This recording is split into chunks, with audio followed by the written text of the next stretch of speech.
कि मैं इन्वेस्टर हूँ, क्या मैं बात है। इन्वेस्टमेंट एडवाइजर हूँ। जी। अगर आपको कहीं पे इन्वेस्टमेंट करना है तो आप मुझे बताइए, मैं आपको एडवाइस कर सकती हूँ। तो आप नहीं है जी। चैलेंज एक्सेप्ट करना, यानी जब कोई अगर वो बंदा मुझे चैलेंज कर रहा है यानी वो अपने आप को मुझसे ग्रेट समझ रहा है, मतलब बहुत ज्यादा है, सच जी। में चैलेंजिंग है। क्योंकि रियल एस्टेट ऐसा है कि अगर आपको कहीं विजिट करने जाना है, मान लीजिए किसी गांव क्षेत्र में जाना है या किधर भी प्लॉट देखने, फार्म हाउस है, तो अभी बहुत कुछ बाकी है। अभी स्टार्टिंग है, इन्वेस्टर्स की स्टार्टिंग है, अभी बहुत कुछ बाकी है। कि अगर मैं अमिताभ बच्चन हूँ तो अगर मेरे से ऊपर किसी का रोल दे दिया जाए, रेखा को मेरे से ज्यादा वाला ग्रेड दे दिया जाए, तो वो मूवी करने से इनकार कर देता है।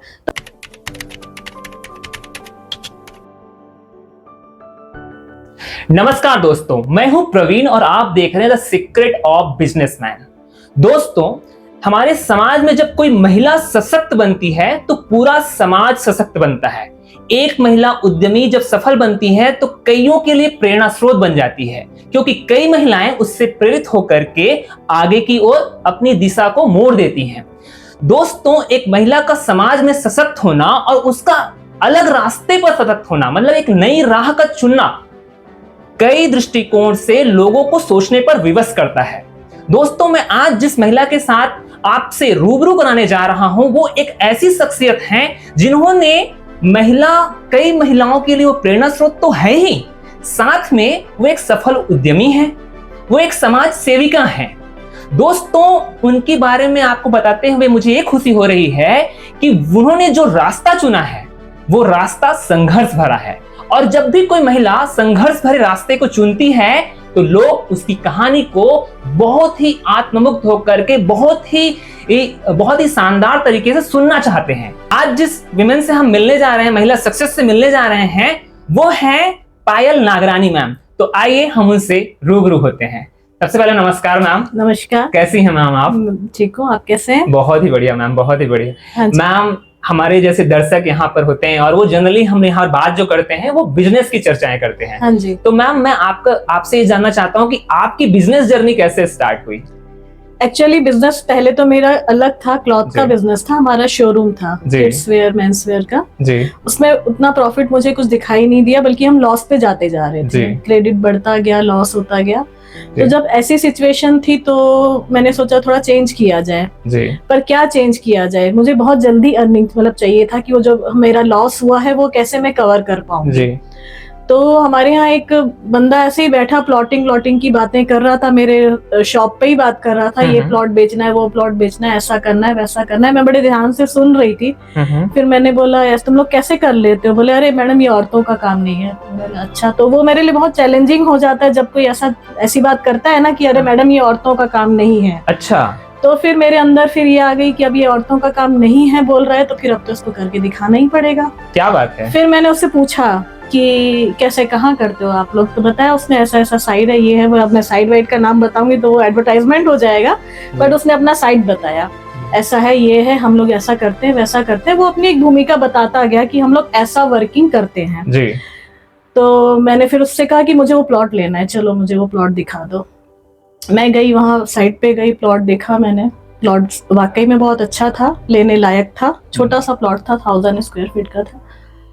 मैंने बात की, डील हुई, फिर ये शुरुआत थी जी। बात हुई, डील हुई, फिर मैंने मतलब वो जो था ना, जस्ट एक उसने जो चैलेंज किया था मेरा, उसमें कन्वर्ट होने का कोई मूड नहीं था कि मैं रियल एस्टेट में जाऊंगी, कभी सोचा भी नहीं था मैंने। बट ये जो इतना कॉन्फिडेंस से बोल रहा था कि औरतें नहीं कर सकती, तो इतना ज्यादा तो फिर चैलेंज हो बनता है ना। बिल्कुल।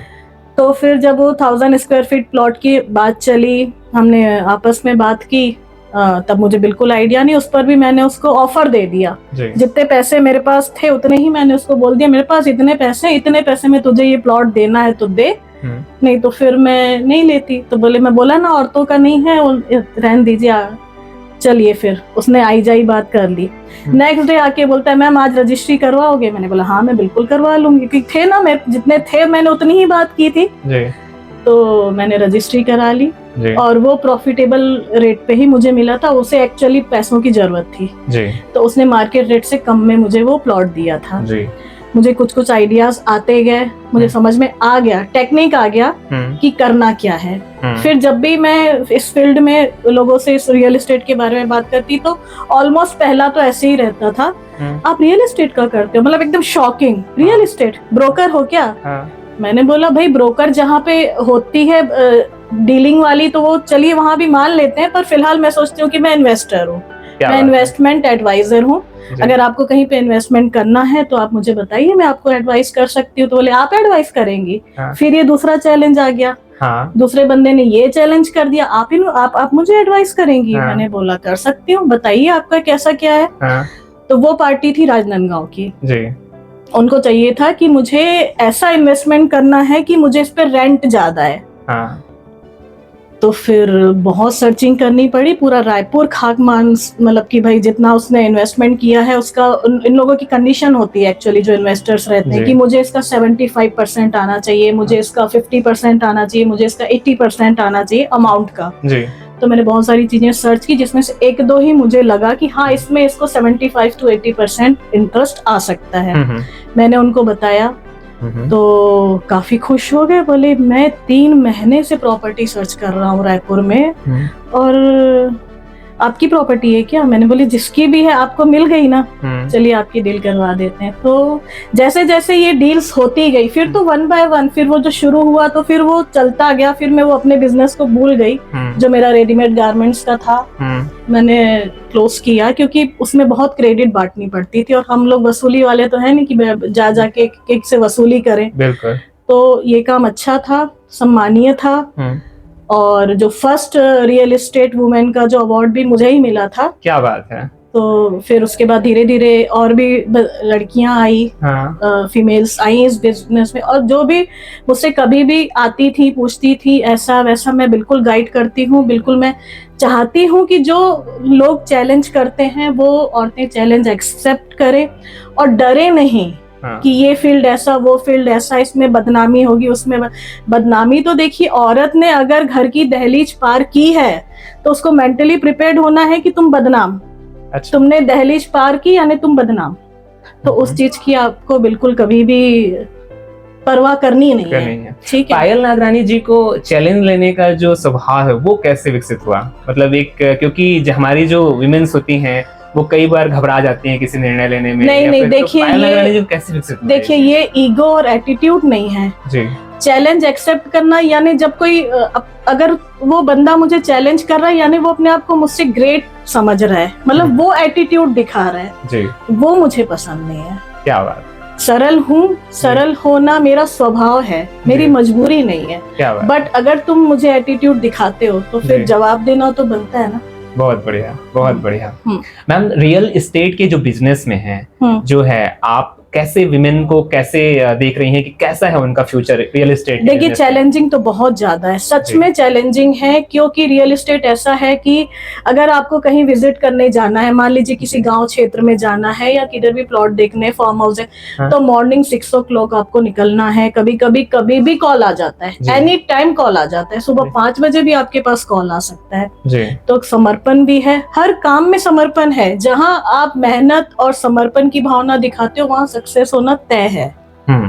तो बस उतना ज्यादा भी हैवी नहीं है जो डर जाए कि महिलाएं कि ऐसा क्या होता है।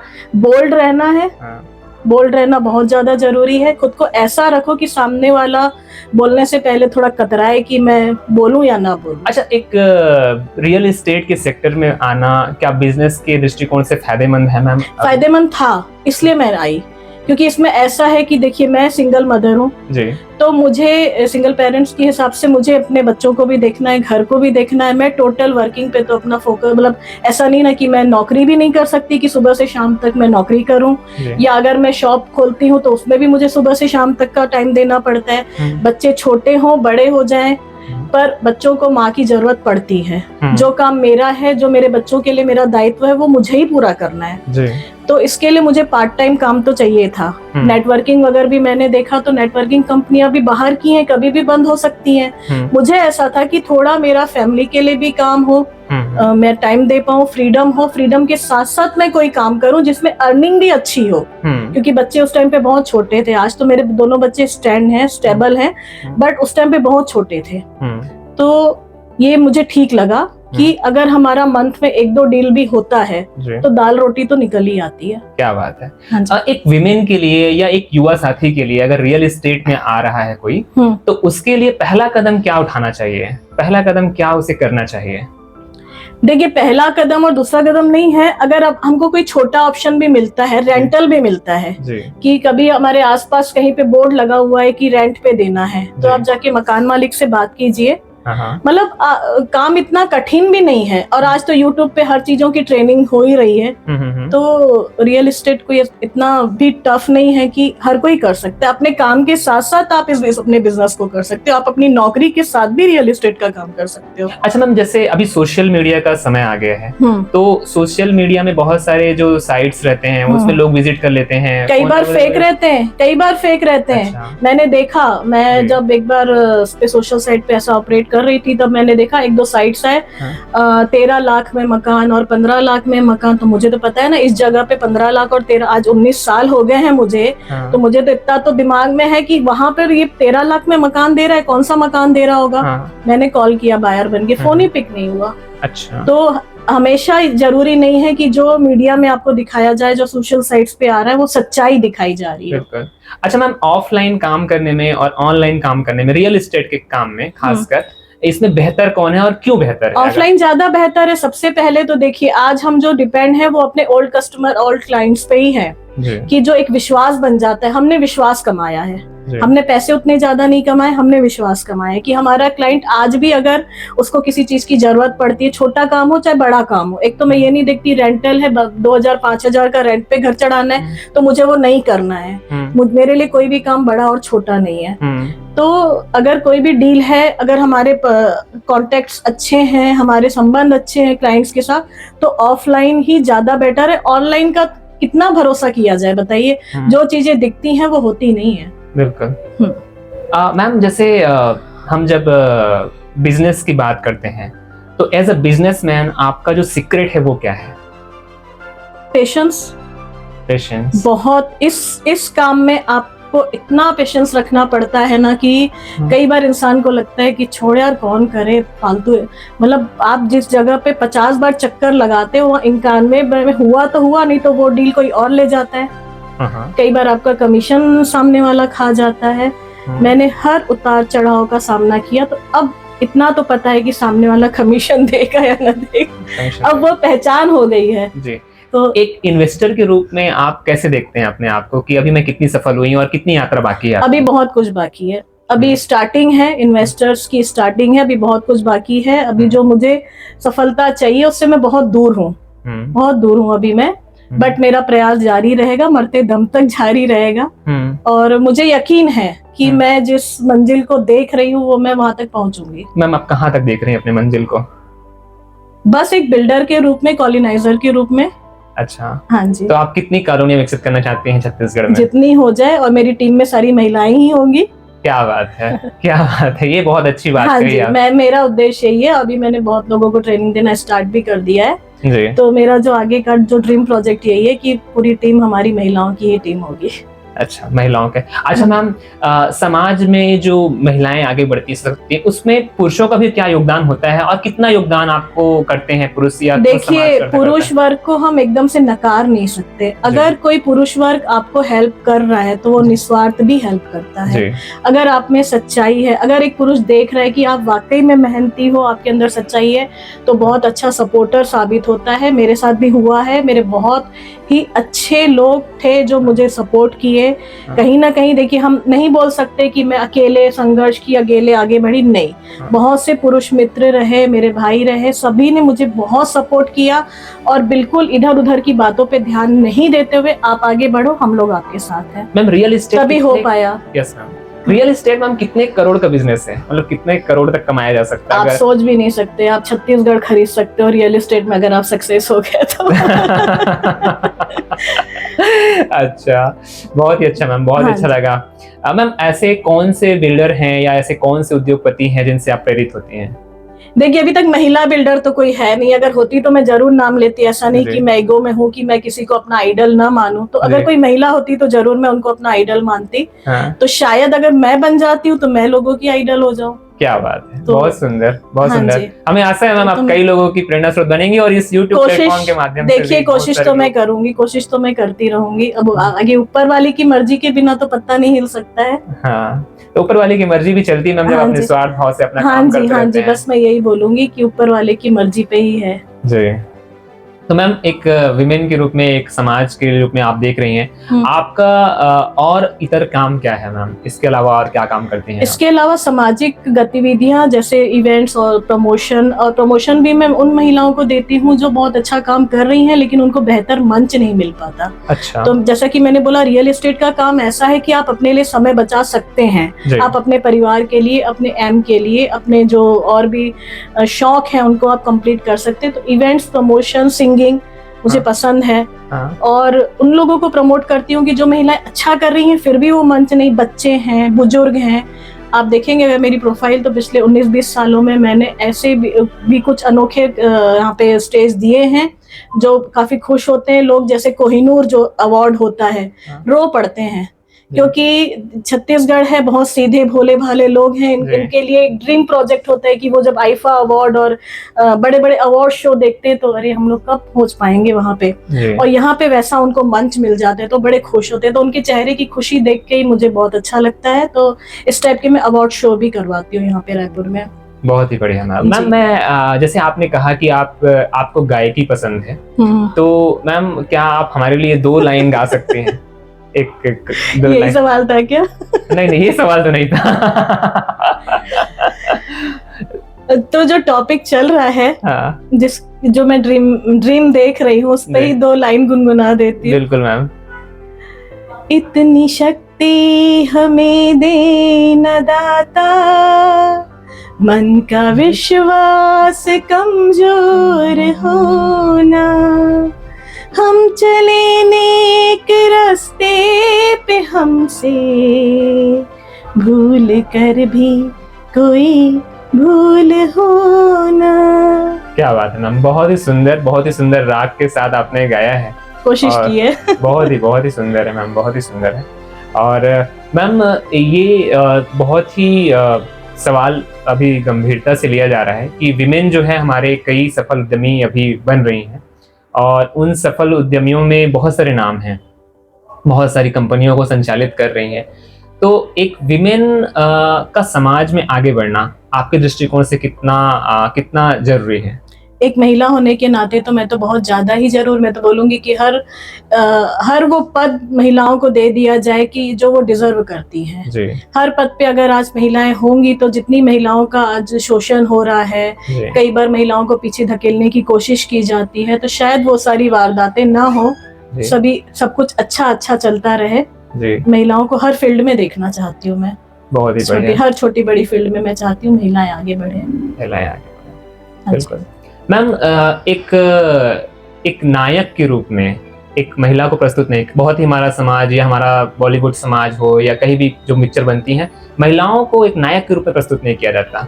तो ऐसा क्यों है कि महिलाएं नायक के रूप में सामने नहीं आ पा रही हैं? उस जगह नायिकाओं को जैसे उनको जो मिलना चाहिए, जो रोल, जो भूमिका अदा करनी चाहिए, वो रोल नहीं मिल पा रहा है उनको। तो केवल बॉलीवुड ही नहीं, मतलब हर समाज में एक नायक की जो भूमिका है, नायिकाओं की जो भूमिका है, वो जो आनी चाहिए, जो आगे आनी चाहिए, वो क्यों पीछे हो जाती है बार बार? क्यों पीछे रख दिया जाता है उन्हें बार बार? देखिए ऐसा तो मुझे तो नजर नहीं आता है, नायिकाओं की भूमिकाएं तो अभी अच्छी हो रही है, पर कभी कभी ऐसा होता है कि एक ईगो आ जाता है कि जैसे कहीं कोई कैरेक्टर में होता है कि मान लीजिए एक मूवी ही ले लेते हैं हम, कि अगर मैं अमिताभ बच्चन हूँ तो अगर मेरे से ऊपर किसी का रोल दे दिया जाए, रेखा को मेरे से ज्यादा वाला ग्रेड दे दिया जाए, तो वो मूवी करने से इनकार कर देता है। तो शायद मेन ईगो आ जाता है, वजह ये हो सकती है। तो जिस दिन वो मेन ईगो नहीं आएगा, वो हाथ पकड़ के नायिका को आगे करेगा बंदा, तब हो सकता है कि नायिका आगे आ जाए। क्या मेल कभी भी ना फीमेल के नीचे रह के काम करना नहीं चाहता, हर मेल में ये ईगो आता है।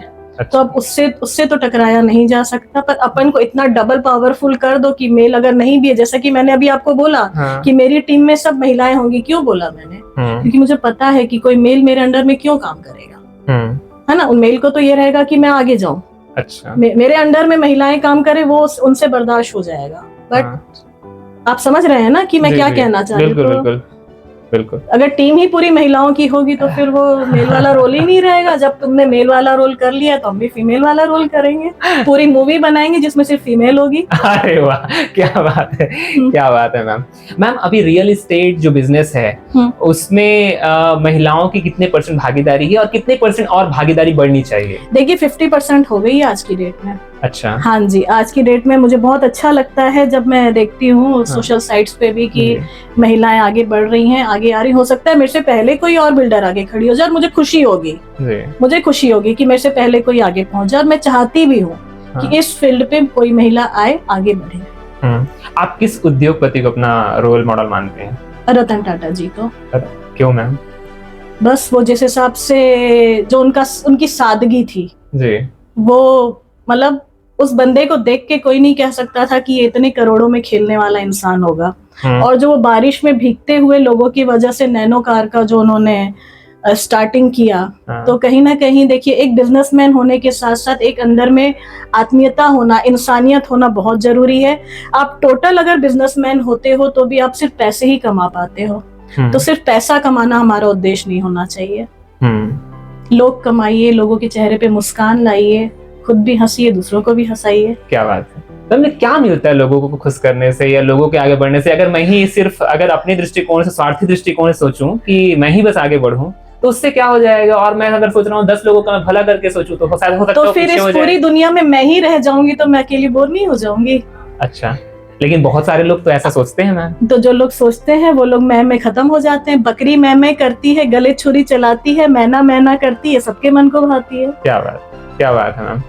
तो आप कहना चाहते हैं कि मतलब सामाजिक दृष्टिकोण से आप सबको साथ में लेके चलिए। सबको, अगर कोई आगे बढ़ना चाहता है, आपको ऐसा लग रहा है इसके आगे बढ़ने से आप पीछे रह जाओगे, तो कोई बात नहीं, बढ़ने दीजिए आगे। बढ़िया। तो दोस्तों, आप जिस विमेन से, जिस महिला से मुखातिब हो रहे थे, वो एक सशक्त महिला है। वो रतन टाटा को अपना आदर्श मानती हैं। वो मानती हैं कि वो ही खुद एक दिन ऐसा मुकाम हासिल करेंगी कि कई महिलाओं के लिए प्रेरणा स्रोत बनेंगी। दोस्तों, वो एक संघर्ष की यात्रा में है। वो एक ऐसी यात्रा है जिसमें उन्हें कई मुसीबतों का सामना करना पड़ रहा है। हालांकि उन्होंने 19 साल का सफर तय कर लिया है। एक सफल उद्यमी के रूप में वो सफल होती चली जा रही हैं। देखते हैं कि और कितनी सफल होती हैं। और हम चाहते हैं कि उनको और भी सफल बिजनेसमैन के रूप में देखें। छत्तीसगढ़ में वो अपना और भी नाम कमाएं और कई कॉलोनी विकसित करें, जिससे उनका नाम समाज में और भी फैले, और भी जगमगाए और भी प्रकाशान्वित हो। दोस्तों, मैं आपसे जिस महिला से रूबरू कराया हूँ वो है पायल नागरानी जी। नागरानी अच्छा, पायल नागरानी जी। दोस्तों, मैं आप जिस महिला से आपसे रूबरू कराया हूँ वो है पायल नागरानी जी। तो आप इस प्रकार अपने प्रेरणाओं को जहां भी आपको मिले उनसे प्रेरणा लीजिए। चाहे वो महिला हो, चाहे वह पुरुष हो, चाहे वह कोई भी छोटा बच्चा हो। अगर आपके लिए उनकी कहानियां, अगर आप उनसे सुन करके, उनकी कहानियों को सुन करके आप थोड़े भी प्रेरित होते हैं और उस दिशा की ओर अपना कदम उठाते हैं, तो आप सही दिशा में हैं। और हमारा मिशन इसी दृष्टिकोण से बनाया गया है कि आप सफल बिजनेसमैन बने। जय हिंद, जय भारत, जय छत्तीसगढ़। धन्यवाद मैम आपका। आपका दिल से आभारी मैम कि आपने हमें समय दिया। Thank you so much ma'am.